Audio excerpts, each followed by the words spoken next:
This is another episode of Harlem Stories. And Welcome. yes, and we're going to be talking about condos versus co-ops. So I think one of the most important things to understand in New York City real estate is that, there are two main property types in New York City if you want to purchase. There's condos, there's co-ops, and then everything else is a very tiny percentage. For instance, the townhouse market. Got it. Or multifamilies, which is a whole different specialty. But, if you're looking at just pure residential component, it's mostly condos versus co-ops. What are condos? Condos are actually real property that you can purchase. You do have a title and a deed associated with the condos. And it's just an individual form of ownership within the property market of New York City. So it's, in some ways, it's kind of like buying a condo in most other parts of the country. There are aspects here that are quite different than the rest of the country, and I think that's, what we'll probably spend a good portion of today's conversation talking about and understanding just how different it may be. But in essence, you're still buying real property, and that is the same. So when you talk about condos in the rest of the country, one of the things that I often hear, and you probably hear it as well, is people ask about HOAs, or also known as homeowners association fees. Right. You want to talk a little bit about that? Yeah, so we don't actually have HOAs in New York City. We do have something that's very similar, but not quite the same. So because we are in a vertical housing environment and we're sharing, a lot of the same systems in common from one apartment to another, we are actually using things like heat in common, our water in common. So as a result, it's pretty common to have your heat and hot water included in your monthly bills. And it's not just about paying the utility bills and maintaining the building structure like you would have with, HOA fees. But there's a lot more in common. So, for instance, like in HOA fees, you might, as an individual owner, be responsible for replacing your own roof. But in New York City, it's everyone is replacing the common roof. So that's, could be there. A reserve fund, well, that could be the same thing in, outside of the city. And while, there's going to be individual elements that you're covering that are going to be different, in the grand scheme of things, it's covering for the exact same purpose. Kind of like a forced savings account. And, from that aspect, it is identical. So I think what we really should be focusing on is what's different in New York City. So HOA is not really applicable here. We call it common charges, and the common charges, they include your you're maintaining the building, hopefully a reserve account, which is a forced savings account, but it also includes typically your heat and hot water as well. So what about things like electricity and cable? So electricity is going to be your individual owner responsibility, and cable, well, there are a few buildings that do include that as a standard. It's not necessarily a common thing. So when we talk about common charges, it's basically charges that people share in common. And I guess for the most part, how's it divided? Is it equally divided, or is it depending on the size of the unit? This is something that's really misunderstood. And, when people look at common charges, they have to understand that property taxes are a separate issue. So number one, if you want to really figure out what the monthlies are in a building, you're going to add your common charges plus your taxes, and that comes to your total monthly amount. Now, how are they derived? And that's really something that very few people understand. And it doesn't always 100% make logical sense, but for the most part, they usually do. It's going to determine on things like which exposure do you have. So, for instance, if you have a southern exposure, it's going to be a lot sunnier and brighter of an apartment than it is if you've got a northern exposure, which might get light all throughout the day, but it's never going to be this direct sunlight. So things like the exposure.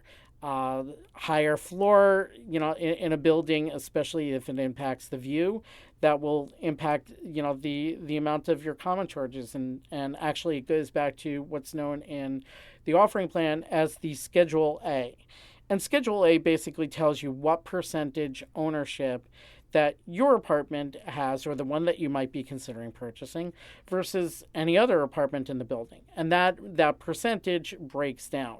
So if you're in a 100-unit building and every unit has certain offsets and they're considered more or less equal, even though there might be various things, every apartment in the building would have a 1% allocation. But, what if you're talking a studio apartment versus a 2-bedroom, 2-bath?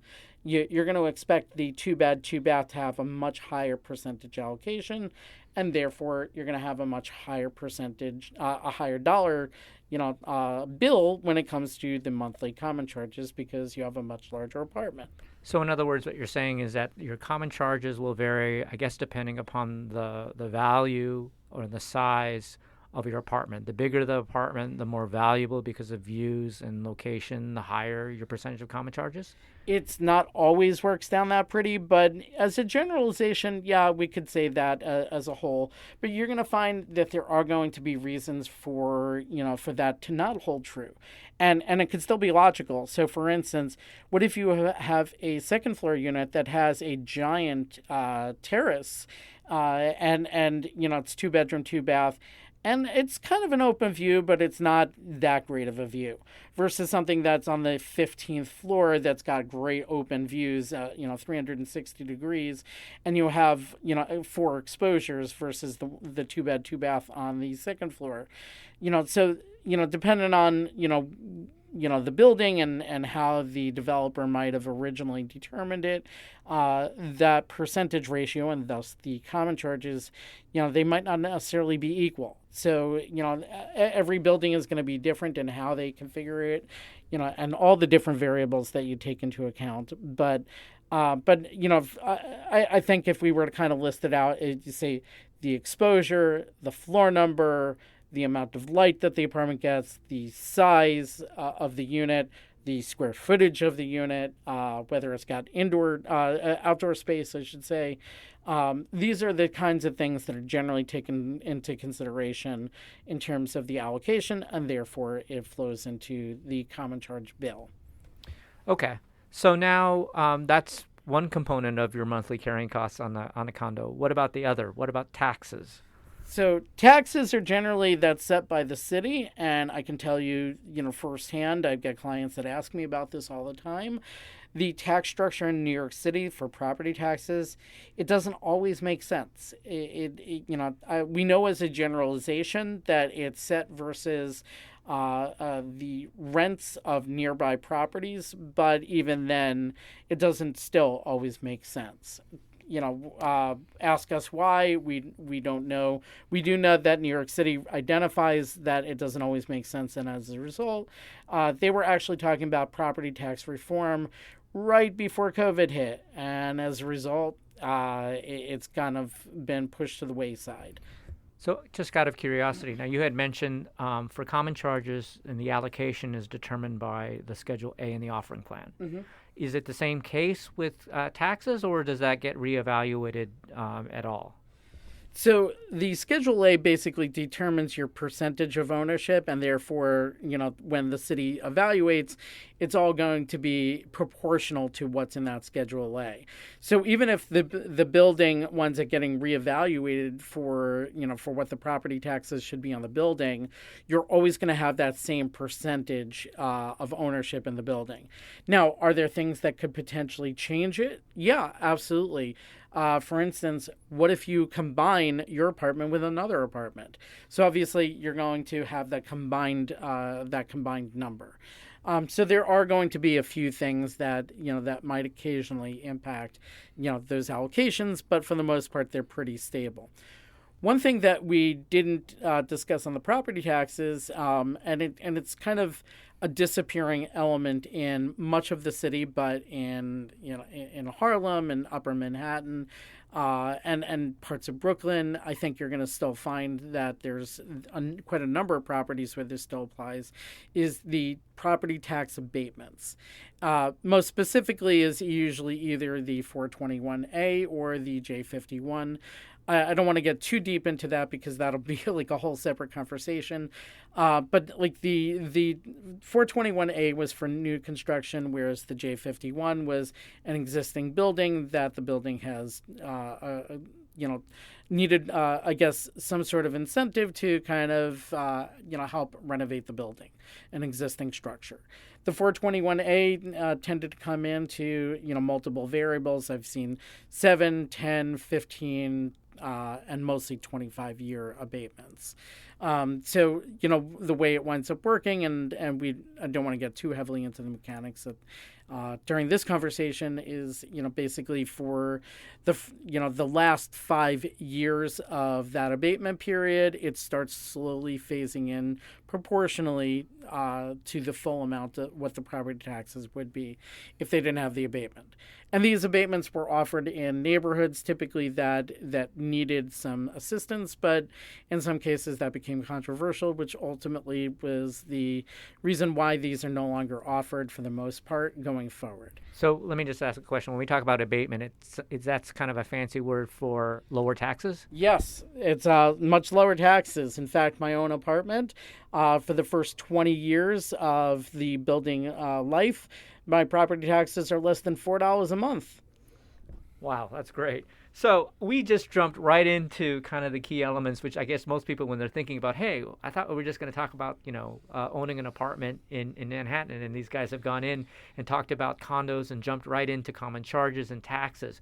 But I guess what we're trying to make sure our listeners understand is that when you purchase something, it's not just a mortgage that you're paying. You're paying the mortgage plus the carrying charges, or the housing costs is what I like to call it, because you can't get away from the fact that you have to pay common charges, which is what the expense that you share with the other owners of your building. And you can't get away from having to pay taxes, because that basically goes to the city, right, and the state as well. Yeah. And I think for the most part, well, the property taxes are just for the city, but ultimately, here is one of the key things that that we as agents, really bring to the table. A lot of times people are so focused when they're looking to purchase, they're so focused on the purchase price that they forget to account for the difference in the monthlies, the total monthly carrying charges. And I've had clients come back to me and say, my max budget is X dollars. And the reality is, I'm like, well, what if I found you something that was a little higher on the purchase price than what you can afford, but ultimately the monthlies are so much lower that when you look at the true cost of total ownership, it actually winds up being cheaper than an apartment that might be, let's say, $100,000 more. So your total cost of ownership is something that we as agents are always, trying to focus and trying to realign the conversation at times as to what people feel they can afford. Because sometimes not everything is going to be equal. And, we'll have a whole separate conversation on building charges and, and taxes and things like that, where we can kind of help bring a little clarity into how we can add value to a buyer's situation. Okay, well that's great. I mean, that's a lot to absorb. Let's just take a quick break, and then we'll be back.